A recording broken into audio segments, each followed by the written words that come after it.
Hello, I'm Matt, also known as Ryoohk on the community forums for Ubiquiti. And I just want to say I'm excited today because yesterday my UniFi Access starter kit arrived. Yay!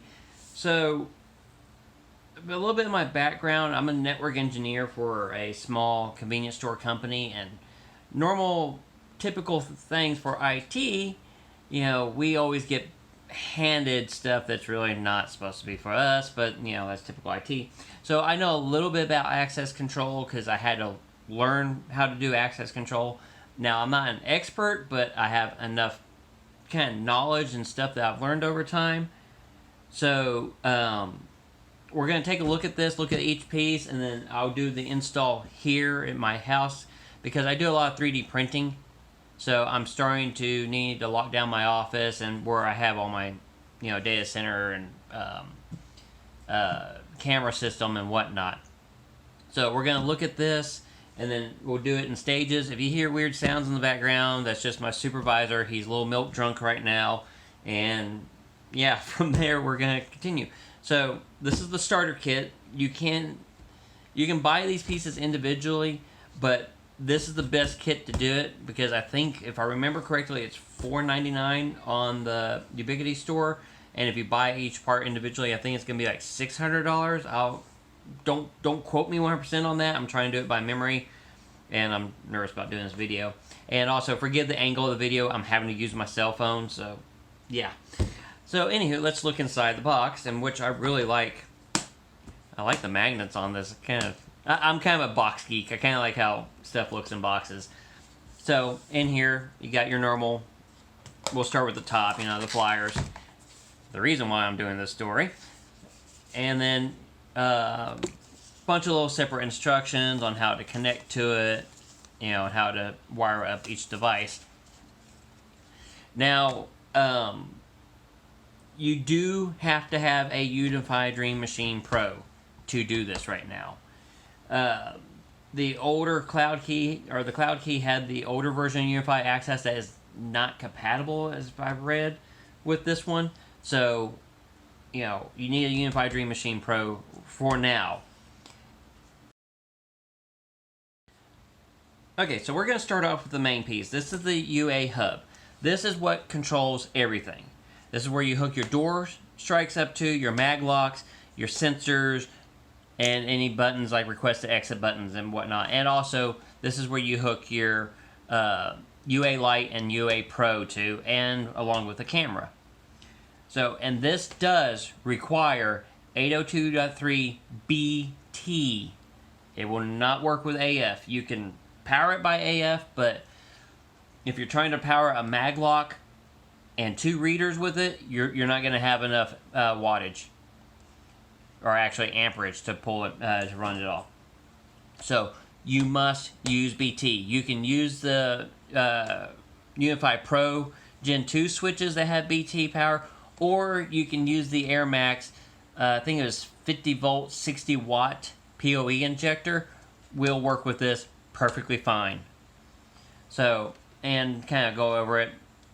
This is the port. This is your main network port and your PoE port to power the device and get network.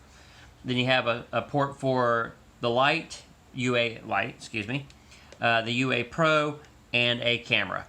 Now, I know some people are probably confused and you go, well, these symbols means that you can only hook that there.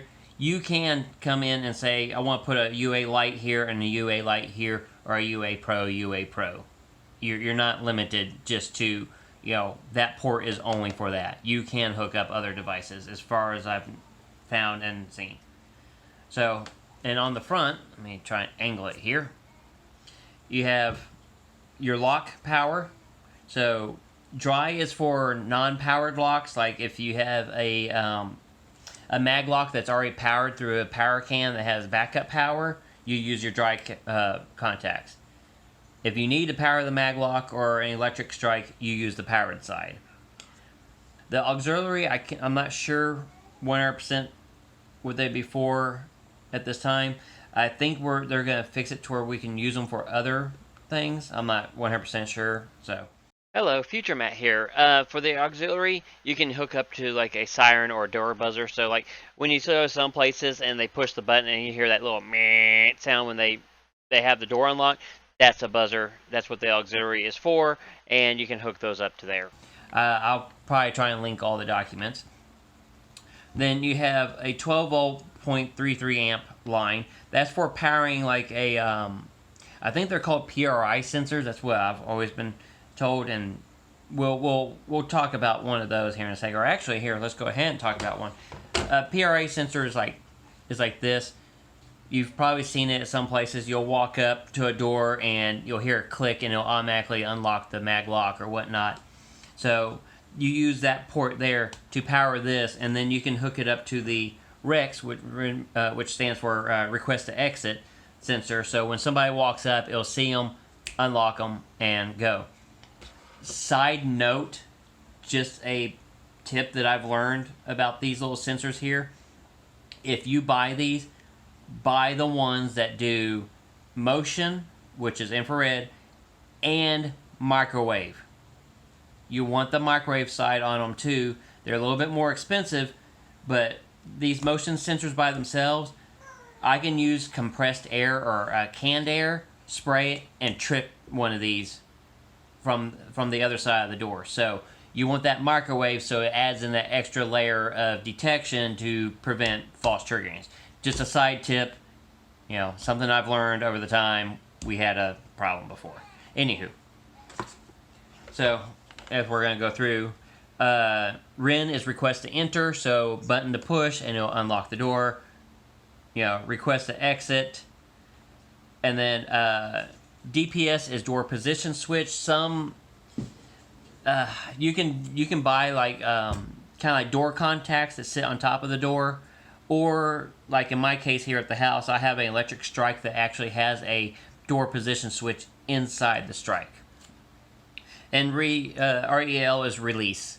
So if you have like a front desk with a little button, they see the person come up to the door. They push the button. Come on in, and then they'll let them in, and they'll release the lock.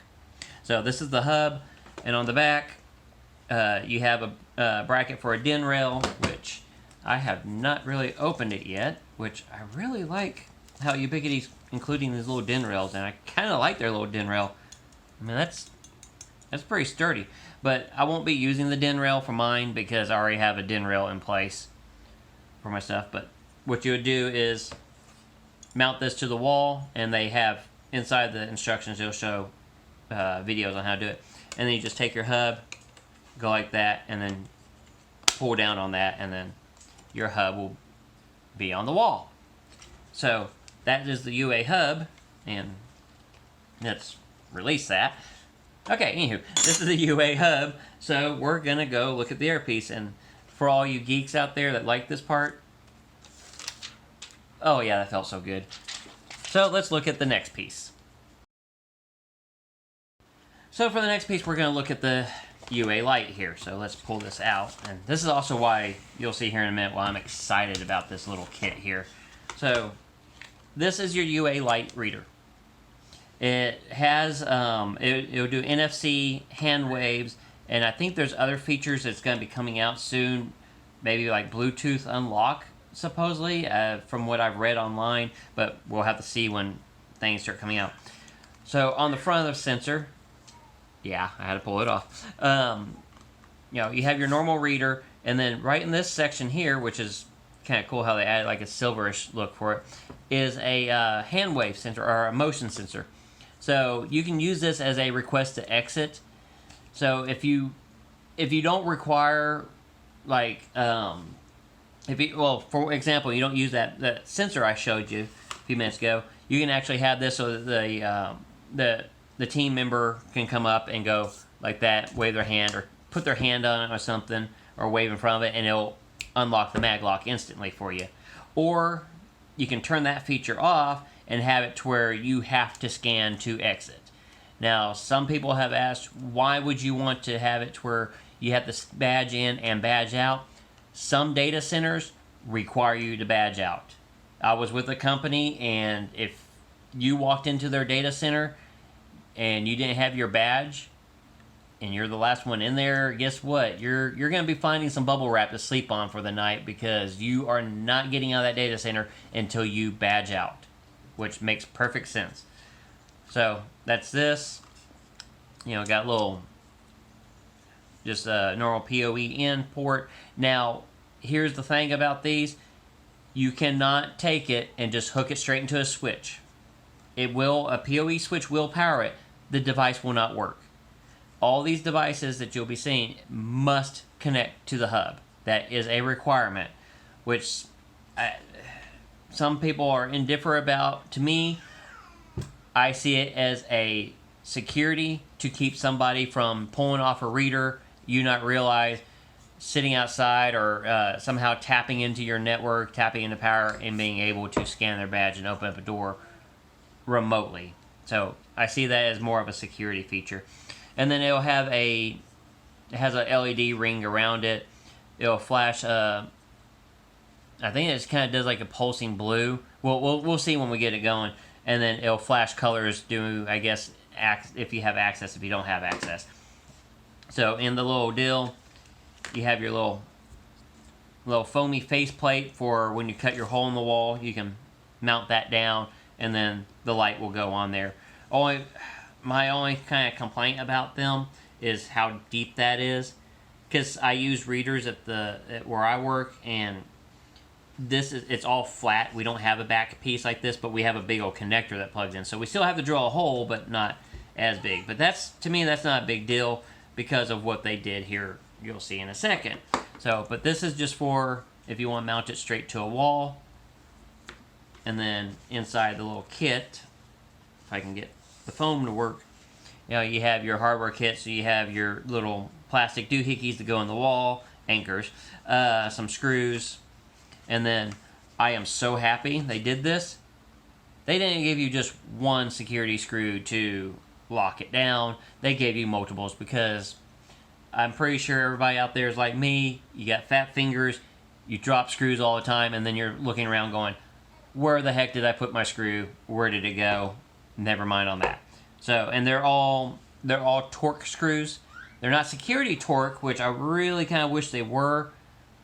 But, you know, security torque is getting kind of pointless now, because it's not really a big, you know, oh, you have this now, it's going to be secure. They don't get a hold of these screwdrivers. You know, I can go buy the screwdrivers for McDonald's toys now. So there's that. Now, this is the part that I'm excited about that they added in. And if I can get it out. And that is, if you have a game box, like a single game box, like I have on my wall right now, they gave you a plate now. And I'm really hoping they will start selling these separately, because I love these. This is awesome. I haven't had a chance to install it yet, but so we'll see my opinion once I install it. But, you know, you mount this plate onto your box that has kind of a almost, you know, just compression grips. I don't know the technical term, as my supervisor screams in the background agreeing with me. And then you just snap this on. I'm pretty sure that'll probably be pretty strong to hold on.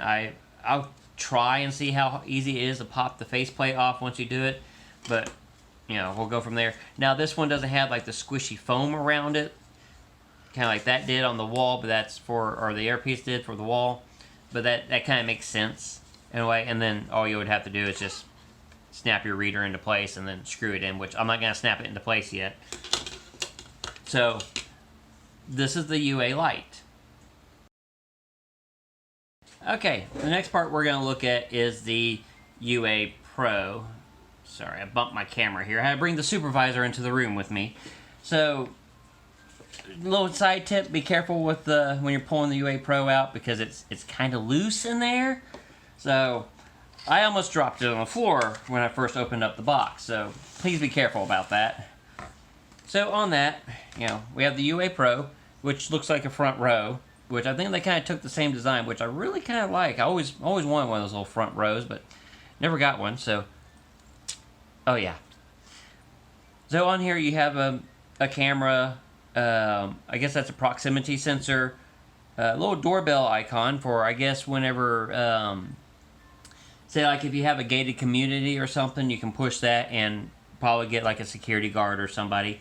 And then a full screen, or kind of full screen, a little tiny touch screen, which actually is really nice looking. So on the back, standard thing, PoE in, which will also, needs to be powered through the hub. Even though you can power it through a switch, it still requires the hub to work. And then, little reset button, which I didn't point the reset button out in the air one, sorry. And then, pretty good sized little speaker on the side of it. Or if we can make it do a siren sound, that'd be kind of cool.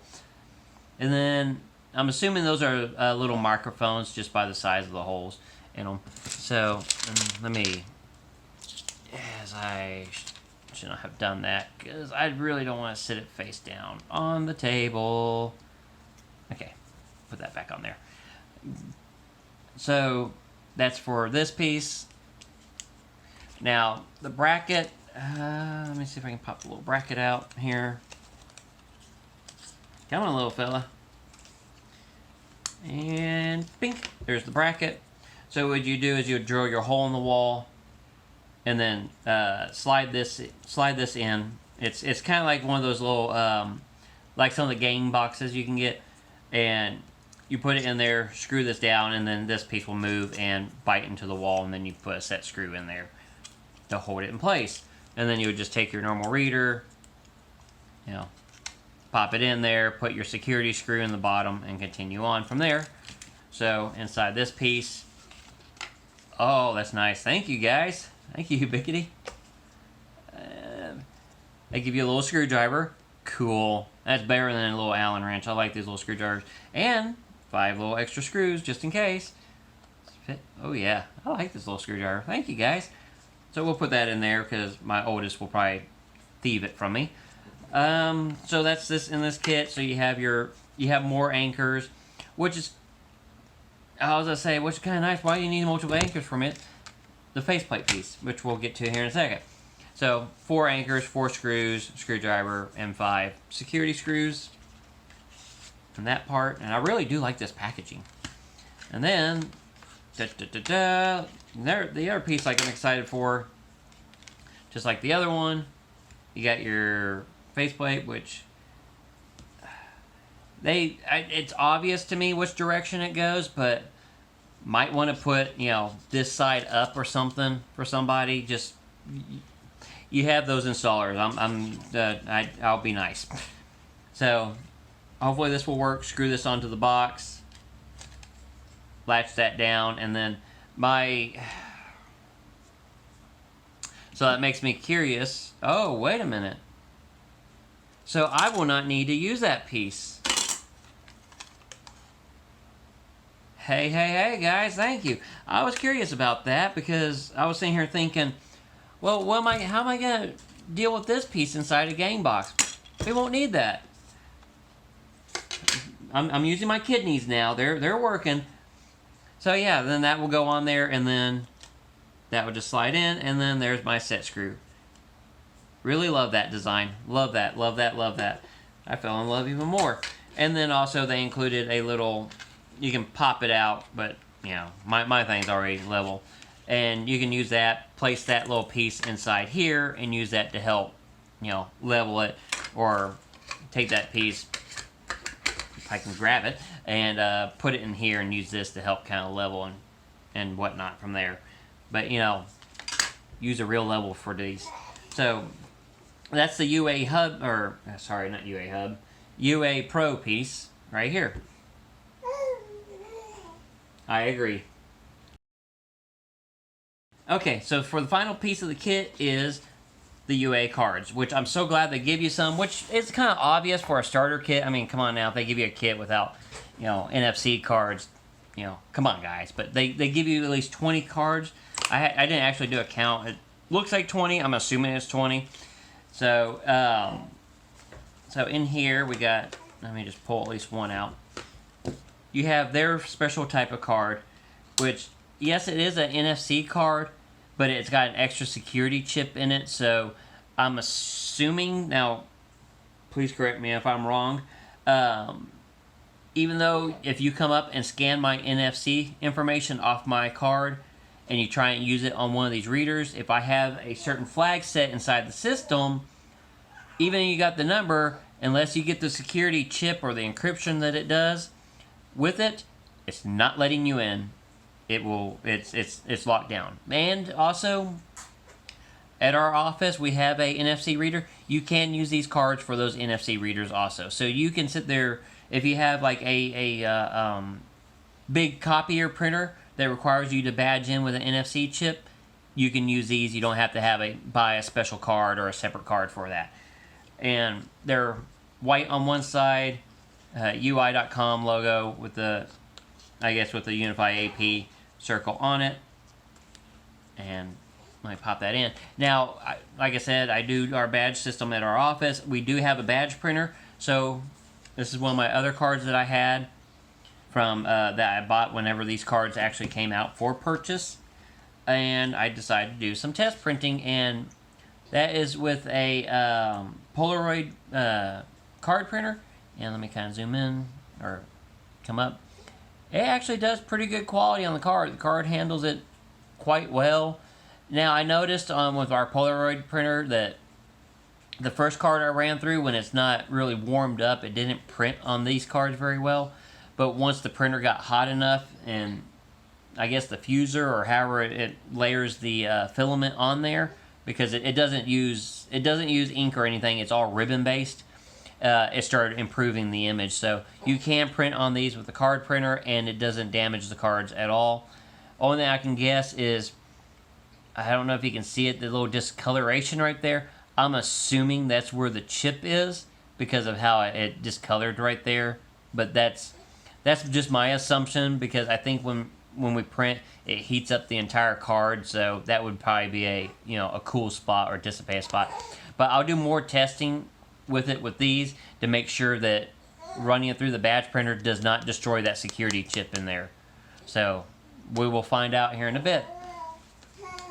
Yeah, I agree, Ezra. Okay, we're going to go ahead and install the UA hub here in this corner, and as you can tell, I already have a DIN rail in place because I had already purchased the beta version of the UniFi Access, but when they came out with the starter kit, I went ahead and just upgraded, so I have the latest hardware, and in case there's anything else they added in later on, I hopefully have all the features. And as you can tell, I already have all my wires over here, so this is 22.4, excuse me, and one goes to my DPS, the other one goes to the actual door strike, which you'll see a little bit later, and then the 3 data cables, one that's they're all data cables, but one that actually goes to the PoE injector, and one goes to the UA-Lite, UA Pro, and my camera up on the wall watching the back door. So we're going to go ahead and get this installed and kind of up and going so I can get the hub working, and hopefully we can get stuff done in stages pretty quick here. So like I showed earlier, you just bring the DIN rail up. If I can get it to easily pop on, pull the tab down, done. It's already on there. I love this quick on and off system. So before powering it up, let's go ahead and fix this. And I had all my wires all nice and neat. So we'll tuck that behind there. So my green pair is my DPS, which has fuzzies all over it. I gotta love dust out here. So, and with a door position switch, positive and negative doesn't really matter because it's just a switch. It's looking for, is there continuity or not. So we'll push that in there. And then now for my strike, I do it on normally open because I don't send power to my strike constantly. So only time I send power to it is when I'm doing the delatching. So, and on the electric strikes also, positive and negative really doesn't matter, but if you're doing like a mag lock or something and it has a positive and negative, you need to match it. So it's best practice just to try and always match it. And to me, negative is always common. So we'll do that here. So we'll get the common in, if I can get in there. And let's fix the wires really quick. And you probably want to use 18 gauge because it's a little bit bigger than this 22. I just ran the 22 because I had a whole buku's load of it. So let's get this one in. Please don't rip out my wire RJ45s. And you just push down on the little tabs, and if you can find the hole, slip it in. Okay. So let's kind of get that untangled. I had everything all kind of nice and neat. Okay, so, and my labeling came off. Yay! Okay, so that's the Pro reader. Yay. That's my light. That's the camera. And we'll find out if I hook it up wrong when something decides to blow, as I drop a jar and break it everywhere. And here's power. Yay, we got power. I didn't blow a hub. Yay. So, and on these lights here, you can, they don't tell you if there's continuity or anything like that. They're just, it's one thing I kind of like. If you push down, yeah, see, like, if I push down on the positive or negative, one of them triggers the light. Maybe they changed that? Oh, wait, never mind. Yeah, see? It just looks for that that to be depressed to kind of show you. I wish it would actually show continuity, but, you know, hey, that's fine, whatever. So, while this thing boots up, I guess we'll move on to getting the light reader installed. Yay! Okay, so we're going to go ahead and install the UA-Lite here. And as you can tell, this is the air part of my track that I have going. And then there's the cable that goes to the strike that's right here, which you can kind of see. I'll give you a little better view here in a minute. And to the DPS. And then also, one goes to the UA Pro, the air one goes to my camera on the air side. My wife really loved it when I drilled the hole through the wall, and yeah. That's going to be, if we ever move, I'm going to have fun patching holes in this house. So let's go ahead and give this a try. This is the first time I've installed this frame, so we're going to do this together, and if hopefully I don't start cussing and fussing. Let's see, Ubiquity, how did y'all do this? Is this going to be better? So it's a little bit bigger than my box, but it's going to have a bit of a lip, but I'm fine with that. And then I used the wrong screws the first time I did this, because I'll post a link to my original story I did with the beta equipment, because I kind of had to do my own modifications. I created my own type of faceplate, and yeah, that was kind of interesting. So we'll do this. So the screw holes on this thing on this box is kind of fudged, so I have to use the other screws that I used. Hopefully those are compatible with the faceplate. They're okay. I think as long as my son, my oldest, doesn't decide to pull on it, I think I may be fine. We'll find out here in a second how well this works. It's like I said, it's a little bit big for this size of a box. Because for this size of the box, I mean, the normal Keystone style faceplates actually work fine on it. They fit, and they barely have a lip. This just has a bit bigger of a lip. I think this is more designed for the little orange boxes that sit more in the wall versus a box on the outside, but it will work either way. So that's on there. You know, I'm actually really liking this, guys. So let's see, I have it the right way. Yeah, let's make sure. Wow, it can't be that simple. That really, no. This has to be a lie. So let's go ahead and let's see.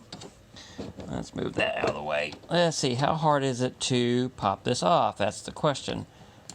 Because if I'm gonna break it, I might as well break it now. A little tough, but not too bad. I mean, easy on, little difficult to take off, but really and truly, you shouldn't be taking it off. So there's that in place. Now for the UA-Lite. Now forget the little jump cut here. My phone decided to stop recording on me. So yeah, let's pop this on here. Yeah, should just pop right on in. Bink. Whoa, that's a bright white light. Holy cow. And so got it on that upper lip.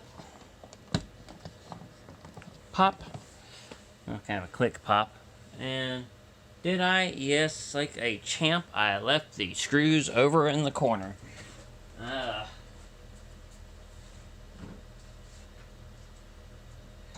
let's just grab one of the mini screws that they gave us. Yay! Wow, that is really, really bright. Holy cow, guys. I think the ISS can see that from space. Okay. Now, like I said, oh, there we go. And let's go backwards first. Is it threaded? Nope.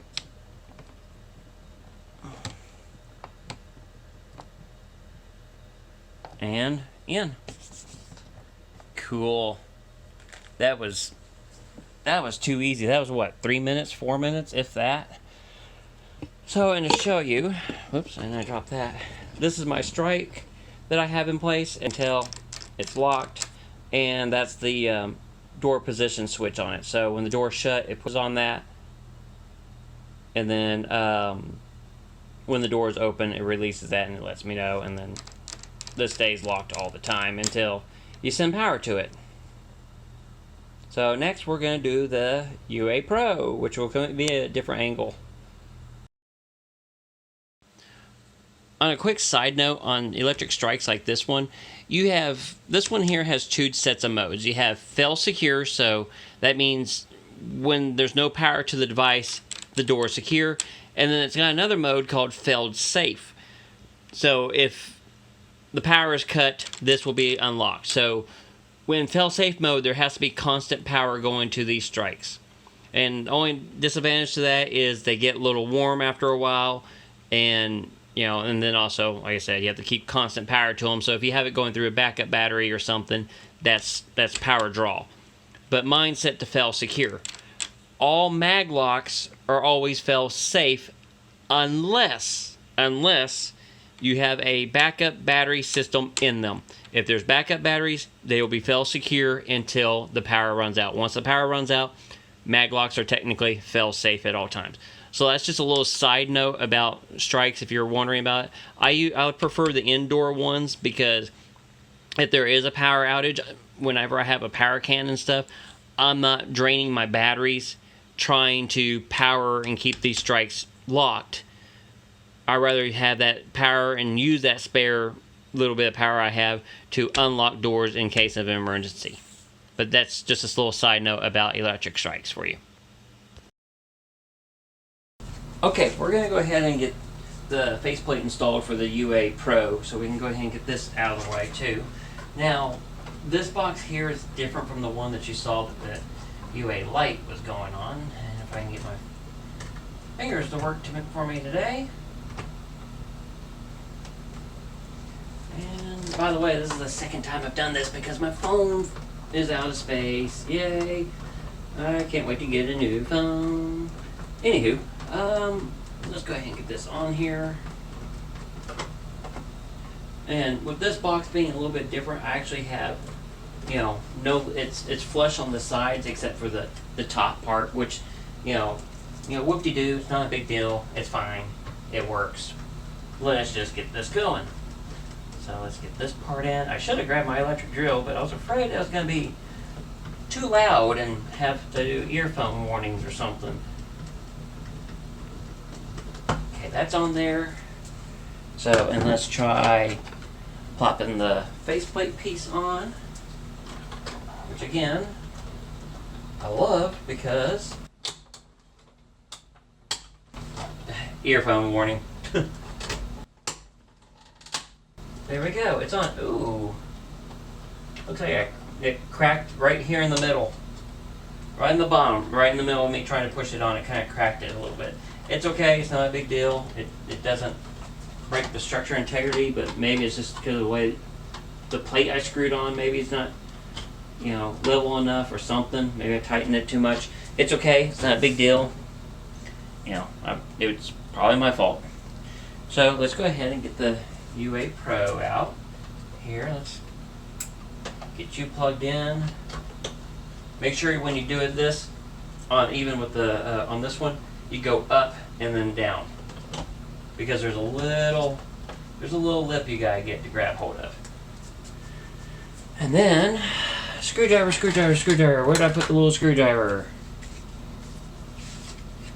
And we'll get our trusty kit out again with 5 of these screws. So you get 10 of these little screws total, which I really like. So you can use 2 of them, so you have 8 extra. UA Pro, blah blah blah, has not been set up. Find a little hole and not drop it. And I guess that's why they ship you extra screws. And hey, I can see myself on this one. The UA hub has not been set up. And I'm going to get in the camera view really quick while I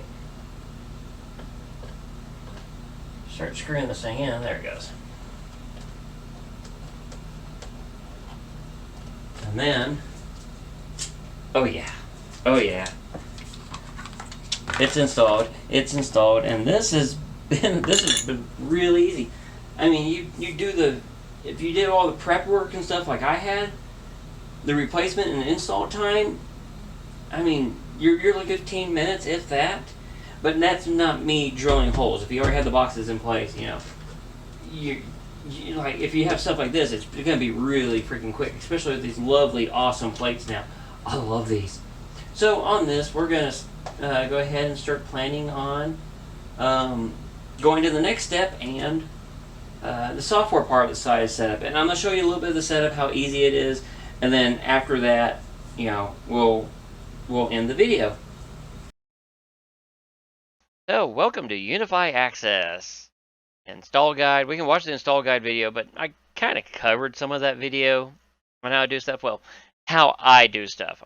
Their video is different than mine, so we're going to go ahead and we're going to agree to UniFi Access and select elements to add. So I have main door, which we'll name this, office door, and you can rename it to anything. And this will be the first floor. Now, if this is like like an office building or something, you can do second floor, third floor, penthouse or something like that. You can put in it as floor designation. But here I just have, first floor. And then my UA Pro direction, enter or exit. So there's that case of it being a man trap, or where you have to scan your badge to leave a room. That's where you kind of set this. So this will be an enter. My UA light's going to be an exit. Even though my door, I can just grab the door handle, turn the knob, and open the door by hand. Oh wow, you got out. I still like to do that. It's just habit to do. Plus my son will probably love enjoying touching it and popping it and making it go. So we're going to do that. So, and you can actually skip this if you don't want to set up any elements, or if you don't have any, you want to go ahead and set up UA. You can go from there. So we'll go ahead and do next. So let me see, office store, blah blah blah. Next. In the process, added successfully. Preparing. This may take about 10 seconds. Well, that was 10 seconds. I can register a card. So hold on 1 second. So we'll go ahead and continue. Okay, so we're at setup access schedule. Now here, if you have an office building and you only want access from certain times, you can say from here to here, the cards will not work unless they're part of a special group. So you can actually come in here and create certain groups, like for us, for example, we have payroll booths between, I think it's like 9 and 8 o'clock at night, their card will work.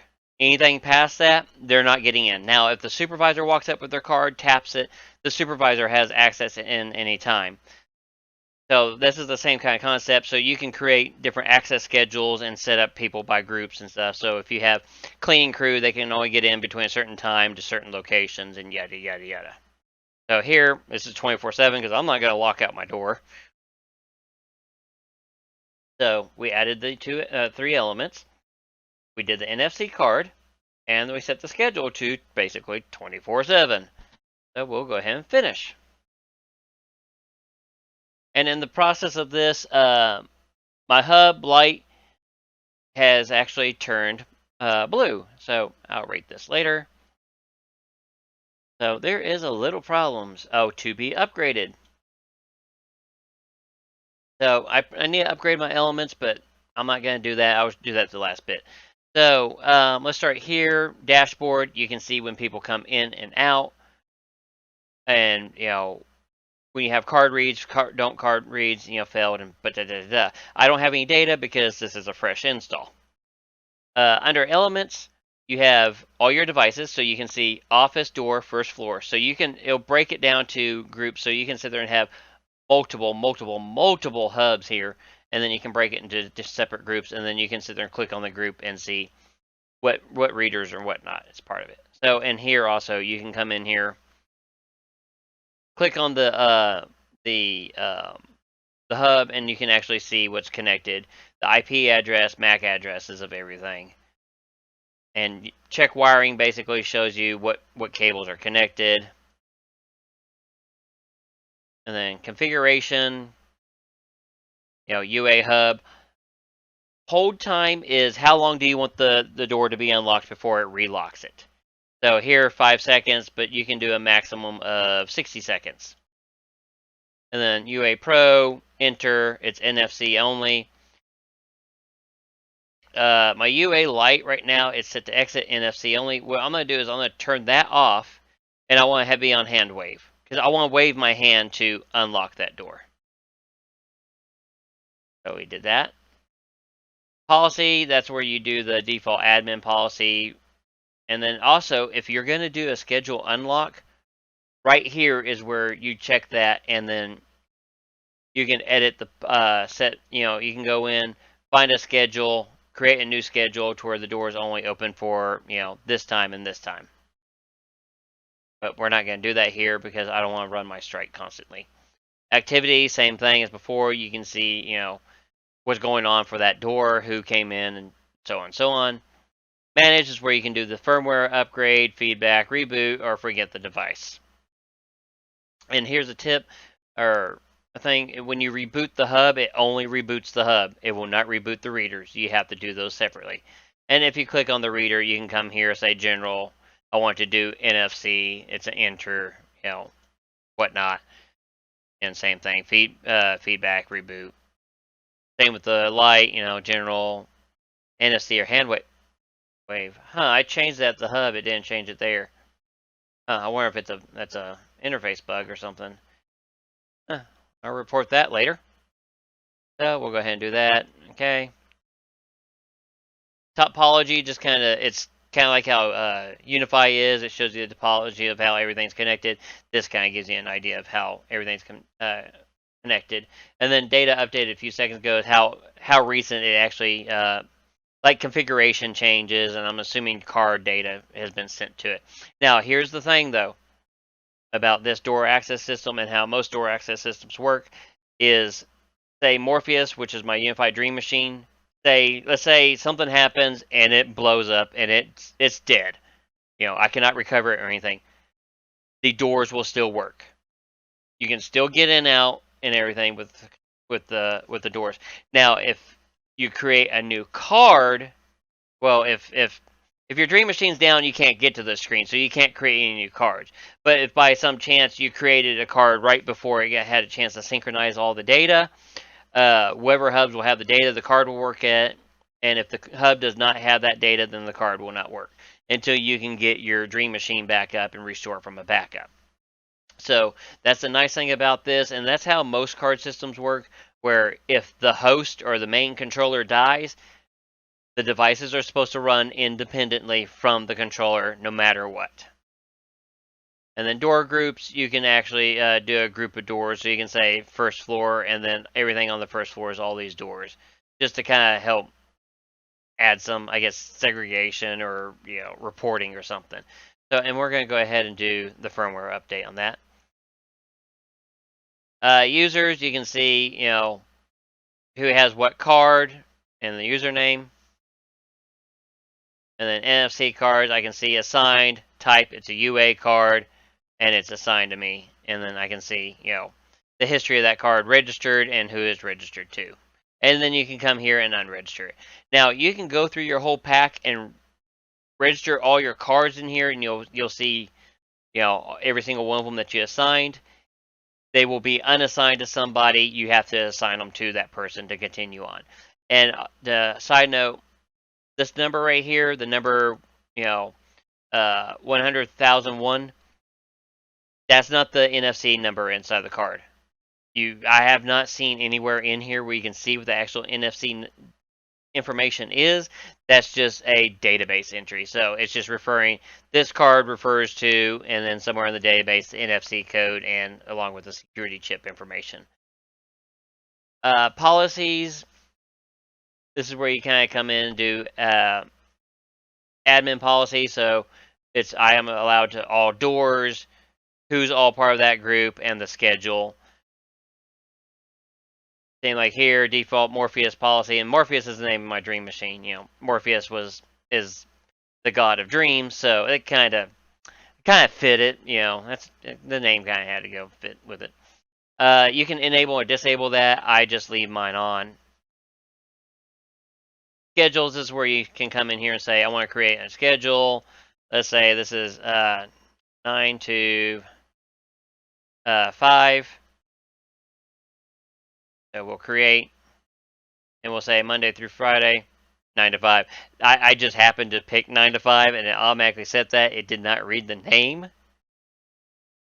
So, and if I want to say, okay, well, I like that schedule. Let's create a new schedule. Let's say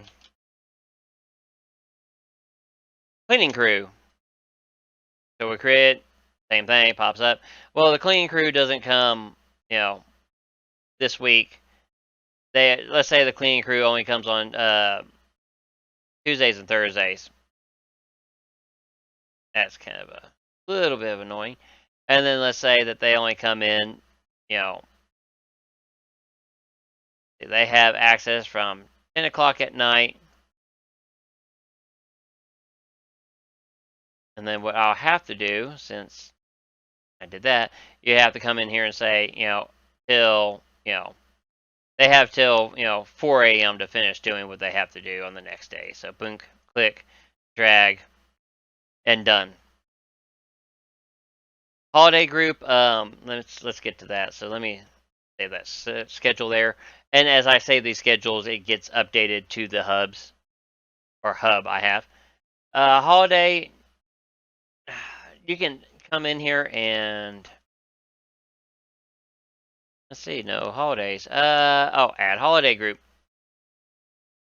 So I can go off of the US calendar. Let's say US HOLIDAY. Create. Holy cow, we have a crap ton of holidays. So I can come in here and say, during this here, you can sit there and say, well, they work 9 to 5, but I don't want them coming in on holidays. Or you can create another group saying, or if I want to sit there and say, well, I want the cleaning crew to come in, but I want them to come in on holidays, and then they're only allowed to come in between, let's say, 8 and noon on a holiday. So if it's on like New Year's Eve or Christmas Day or Christmas Eve, they can only come in on that between that time frame, wherever Christmas Eve falls on here. Other than that, they can't come in. Visitors, so if I want to have, say, like somebody's coming into town, to visit our office, I can come in here, say add visitor. Let's do, blah, blah, blah, blah, blah, blah. And then I can pick which door. NFC card if I have any, or I can add a card, and then I can pick a reason like interview, business, or others. I can add in their phone. So if they're like a recurring visitor, I can add in their information if they would like me to and whatnot. And then I can say they're coming here to visit me. So it kind of associates who they're visiting. And so if something happens, and they're trying to figure out, if you have an emergency in the building, hey, we had a visitor in this building, they were visiting me, Matt, then, let's try and find Matt and see if the visitor's with them and if they're safe. And then you can come in here one-time visit or periodic visit. So If you have like auditors, you can do periodically, they'll come in. Or I can say one time, they're going to be here on this day, they're going to leave on this day. Add, and then boom, there's my visitor, and they're here to visit me, or multiple other people. And then you can just come in here and say, mark as complete. And so if they have a badge or something, you can give them a badge. So once the visitor time frame runs out, if they don't return the badge or something to you, their badge is instantly terminated. And you don't have to come back here and go, well, I need to go remember to remove this visitor. It'll automatically do it. So all visitors I saw, their status is complete. And once they go complete, the card will die. And then visitor log, you can see a log where they all go, and you can sit there and go, why, you're supposed to be visiting me, but why did you go to, our data center, or how did you get access to our data center or whatnot. And then access logs, you can have, like I said, I don't have any data. You can see who came in, when, where, and what time. Activities, who's doing what. So me creating visitors, here's all my logs of everything that I did. Events, you can see when events were done and whatnot. And then captures. Captures are whenever somebody scans their card, it'll capture a little video clip of them. So you can get, like, if somebody say, like, you stole my badge, and then you log into or come up to our office and scan the card, this gives us photo proof to say, no, that was not me going into our data center. That is this person. We need to notify the police, and then we got to do our following up procedure of what was done and yada, yada, yada. So, and then you can see the captures up to 3 months. Now, I'm not sure. So next is the settings. You have your general settings, preferences. If you enable this feature here, now you can go and buy, I think there's supposed to be 13 megahertz NFC cards. They will work with the system. Third-party cards will work with this system. Unless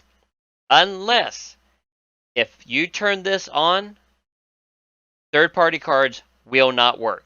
You have to use the UA cards that come with the package, or purchase more from the Ubiquiti store. So that's something to remember. So if you want add-in security, you can do this. So no matter what, if you go and clone my NFC card, does not matter, because I have advanced security turned on. You may have my MSC number. You try scanning, it's not going to let you in because it cannot read the security chip inside this UA card. So, but for right now, I'm just going to leave that off for testing purposes here. Manage network, you can come in here and say, hey, all my devices are going to be on this subnet, and then you can manage them that way for third party.